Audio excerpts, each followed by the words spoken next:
wasn't Bon, crazy je after reprends là all. parce qu'il y a un And he thought to problème. himself, I suppose I'll wake up soon. Vu que j'ai I have recommencé to le jeu, go bah, j'ai back pas to my pris la même boring histoire. real-life job Du pushing coup, buttons. I j'ai may pas as les well mêmes enjoy trucs là. this while I'm still lucid. Du coup, je continue. So, he imagined himself flying and began to gently float above the ground.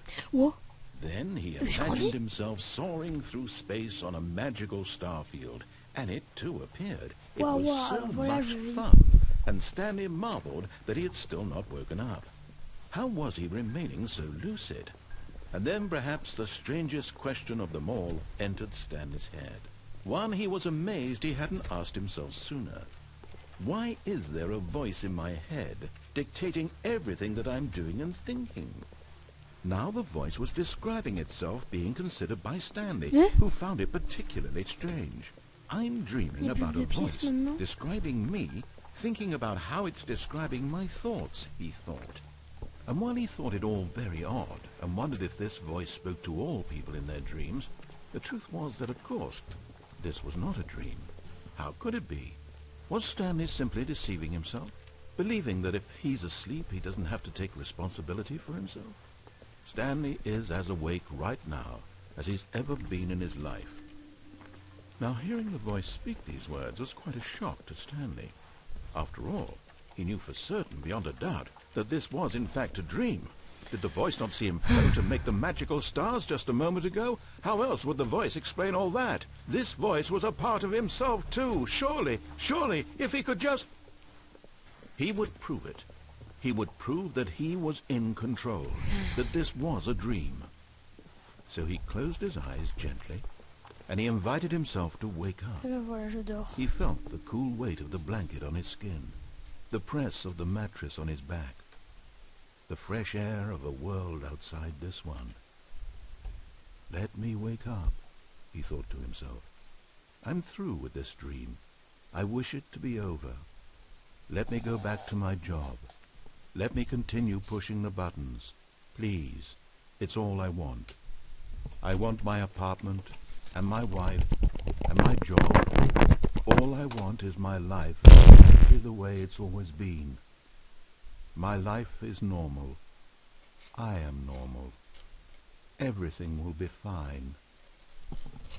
I am okay.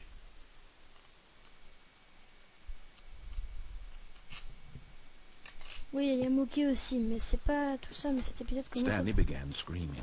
Please, someone, wake me up. My name is Stanley. I have a boss. I have an office. I am real. Please, just someone tell me I am real. I must be real. I must be. Can anyone hear my voice? Who am I? Who am I? And everything went black. D'accord.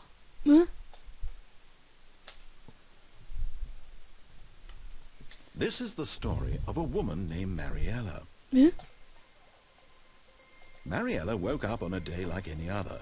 She arose, got dressed, gathered her belongings, and walked to her place of work. What? But on this particular day, her walk was interrupted by the body of a man who had stumbled through town talking and screaming to himself, and then collapsed dead on the sidewalk. And although she would soon turn to go call for an ambulance, for just a few brief moments she considered the strange man. He was obviously crazy. This much she knew. Everyone knows what crazy people look like. And in that moment, she thought to herself how lucky she was to be normal. I am sane. I am in control of my mind. I know what is real and what isn't. It was comforting to think this, and in a certain way, seeing this man made her feel better. But then she remembered the meeting she had scheduled for that day. The very important people whose impressions of her would affect her career, and by extension, the rest of her life. She had no time for this, so it was only a moment that she stood there, staring down at the body. And then she turned and ran.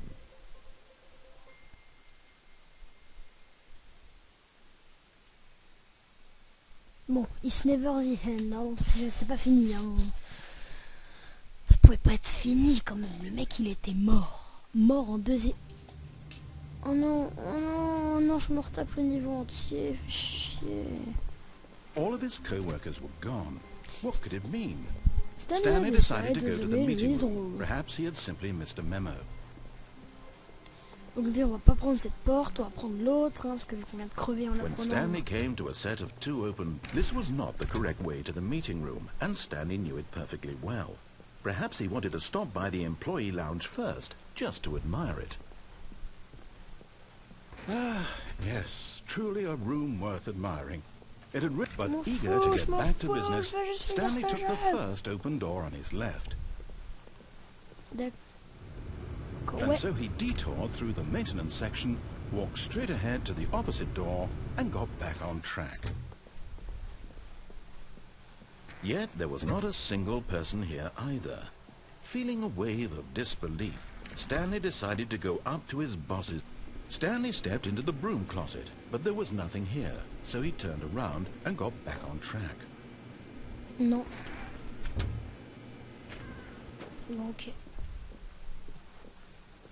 Coming to a staircase, Stanley walked upstairs to his boss's office.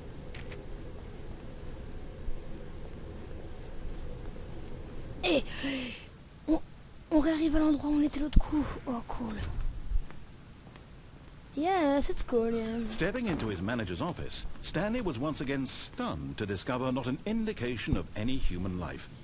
Shocked, unraveled, Stanley wondered in disbelief who orchestrated this. What dark secret was being held from him?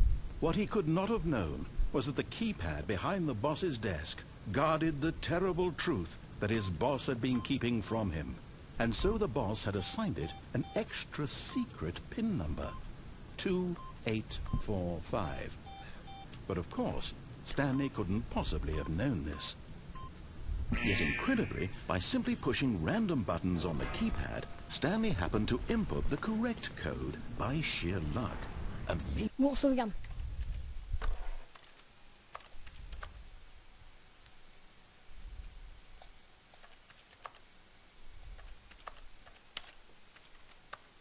Attendez, c'est quel bouton? Non! Non, purée, non, j'ai fait quoi? Non, non, non. On peut pas autant se fail que moi, quoi, c'est pas possible. Oh non, on peut pas autant se fail que moi. All of his co-workers were gone. What could it mean? Stanley decided to go to the meeting room. Perhaps he had simply missed a memo. Au moins on connaît le chemin, non? When Stanley came to a set of 2 open, this was not the correct way to the meeting room, and Stanley knew it perfectly well. Perhaps he wanted to stop by the employee lounge first, just to admire it.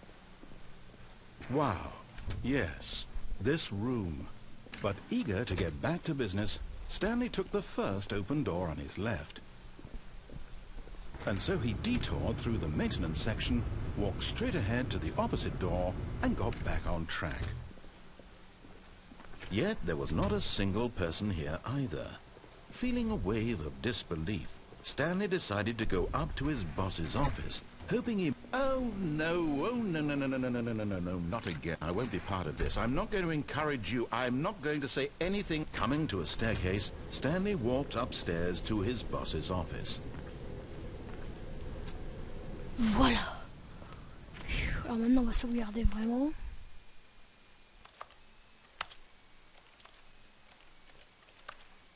Oui, c'est ça. Allez hop, te trompe pas, Tom. Te trompe pas. Non.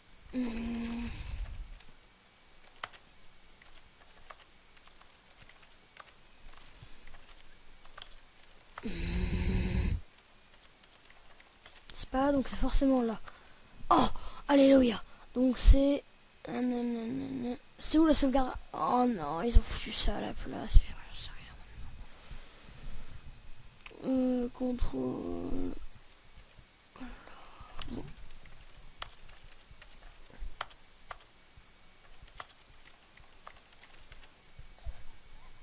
Non, purée, c'est quoi le bouton pour sauvegarder?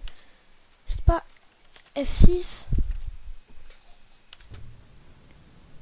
F6? Yes, saving. Parfait. Bon alors maintenant, aïe, vision de la fini. Donc on va là-bas. Stepping into his manager's office, Stanley was once again stunned to discover not an indication of any human life. What could it mean, Stanley? Stanley was in such a rush to get through the story as quickly as possible, he didn't even have a single minute to just let the narrator talk. That kind of anxiety isn't healthy, so he relaxed for a few moments with some calming New Age music. Mais non! Pourquoi ça ouvre pas ça? Je m'en fous de la musique, moi.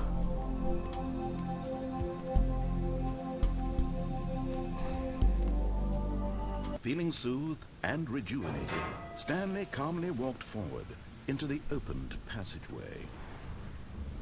Ouais, parce que je suis un boss. Bon, soit je prends de ce côté parce qu'il n'y a rien. Il y a quelque chose? 8.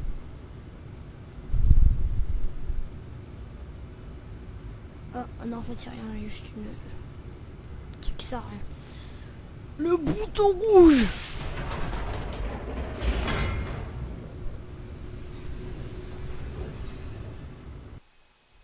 Loading, loading, loading, loading, loading, loading, loading, loading. Allez, on peut, en tout cas, on peut dire que on n'avance pas beaucoup avec moi. Mais maintenant, vous avez cliqué sur la vidéo, alors vous assumez.